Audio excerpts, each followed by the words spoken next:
Most customer loss doesn't announce itself. It shows up in a small withdrawal, a lighter basket, a delayed trip, a quiet substitution. In this series, we learn to see that drift early, before it becomes a new norm. The quiet order is the structure underneath the noise. The small frictions that reshape behaviour over time. If you operate in retail, you already sense it. Here we make it measurable, repeatable, and actionable.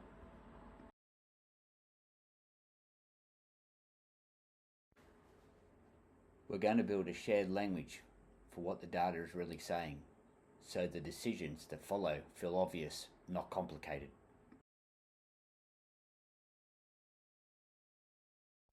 Retail rarely collapses with one dramatic event. It erodes through tiny failures that repeat, small enough to ignore, frequent enough to compound. This is the mechanism. Value leaks at the exact moment intent meets friction. When the basket breaks or the substitution lowers the standard, you just don't lose the item, you reshape the trip.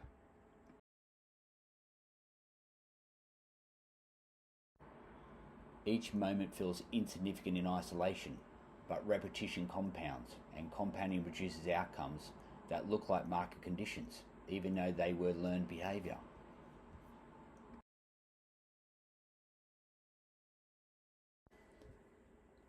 Customers don't leave all at once, they adapt continuously.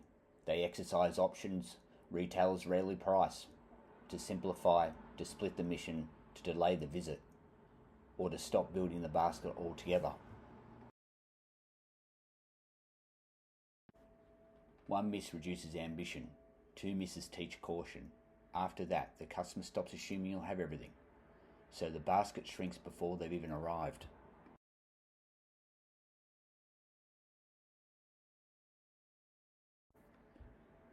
Small forces repeat until they become fate.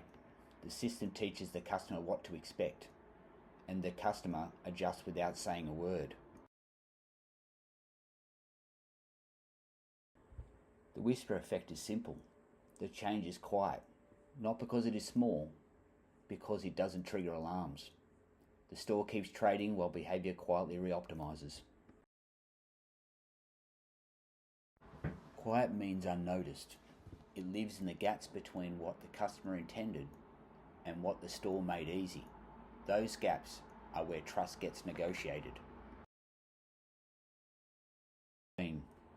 Intent versus execution, availability versus expectation, good enough versus trusted.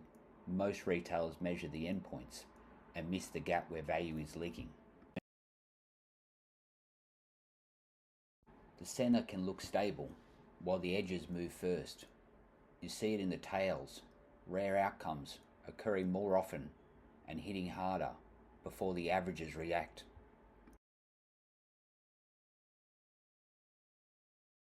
When you see small forces repeating, treat it as a signal. Repetition is what turns noise into structure. Value doesn't vanish, it leaks, incrementally, predictably, and often visibly, until the customer reorganises their behaviour around the new expectation. Value escapes through friction, waiting, substitutions, or I'll just get it somewhere else. Nothing urgent, nothing dramatic, just enough inconvenience to retrain the trip. The basket still clears, just lighter. The visit still happens, just with less intent. That's why it feels confusing. The customer hasn't left yet, but the edge has already started draining value.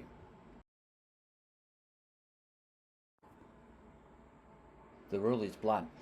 What isn't contained leaves. If the system can't hold the full mission, the customer distributes their mission across other places. The operator method.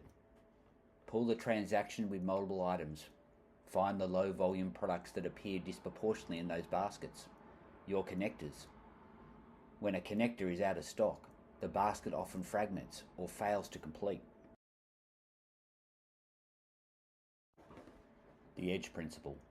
Leakage concentrates at the boundaries.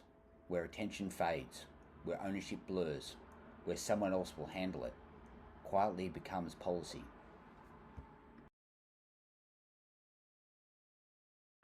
Edges aren't extremes, they're boundaries of care. It's where decisions get assumed instead of managed, and where small misses become statistically expensive.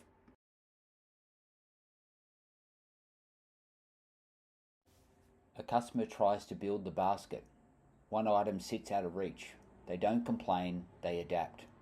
The edge absorbs the loss. The system stays silent.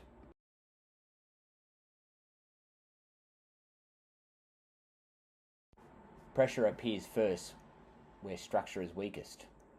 That's not pessimism, it's physics. Weak links reveal themselves before the chain breaks. The blind spot is measurement. Most retailers track outcomes, not boundaries of behaviour. So the early leak remains invisible until the cost becomes obvious. Reports can stay stable while behaviour stays shrinking. Sales hold, traffic can hold, margins can hold, while baskets thin, substitution rise, and intent narrows at the edges.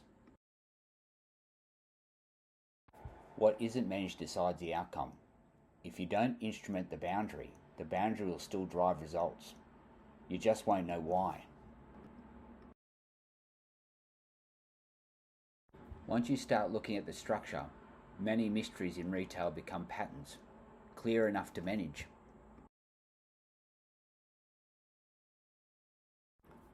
The noise paradox. Early warnings arrive as anomalies.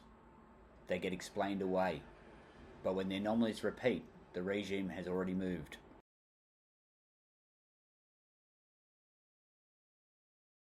Noise isn't one decision, it's thousands of micro choices under constraint, individually meaningless, collectively precise. The pattern is the message.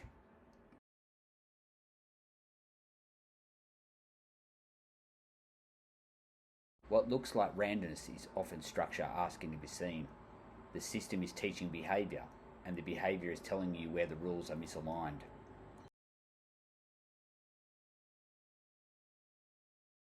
Pricing efficiency isn't just margin per unit. Ask which low volume items connect unrelated purchases. Then price and protect them for their structural role, not merely their cost.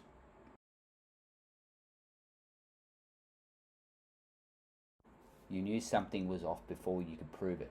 That feeling is often your brain recognising only pattern shifts. The dashboard doesn't surface yet.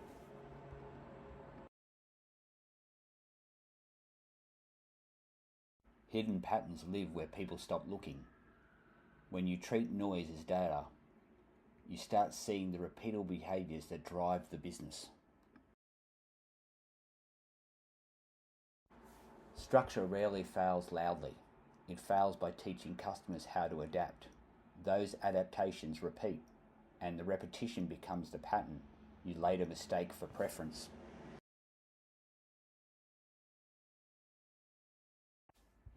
Patterns don't shout loudly, they wait. The operator advantage is learning to notice them early, while they still look dismissible. A structure map turns fragments into a system. Once you can map where the friction concentrates, you can predict where the trust will erode next.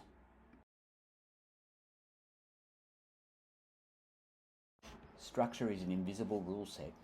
What's easy, what's hard, what's rewarded, and what quietly costs you too much. Customers optimise against the rule set every day. Structure leaves fingerprints. Patterns are how you read them. If you can read the prints, you can change the system, not just react to the outcomes.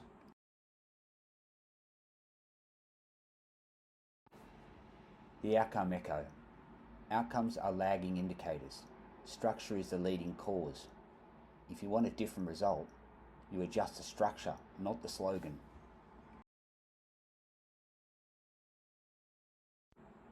Structure decides what behaviours repeat, what effort gets rewarded, and what quietly fails. Outcomes simply record the compound result of those incentives.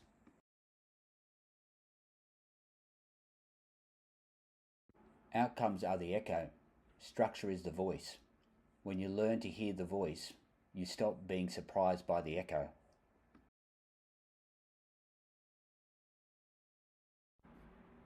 Basket breadth is the trust signal. Count how many missing clusters appear in one basket. Higher the breadth means the customer lets you solve more of the trip.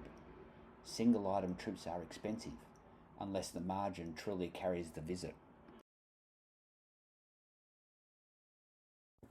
This is where we begin, not with bigger dashboards, but with a clearer lens.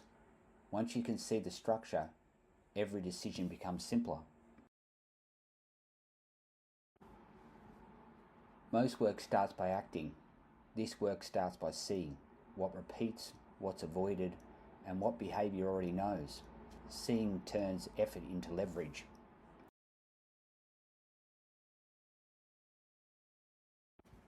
Before anything changes, something is finally seen, and once seen, it can be designed.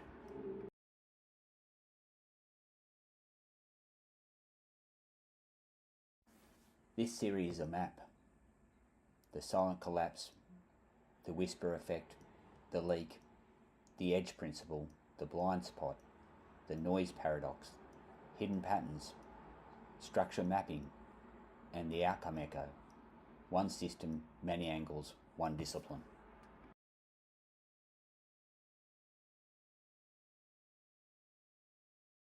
Stay with me. Together we'll separate the signal from the noise. Welcome to the system. This is 4 Form Behavioural Labs Retailing.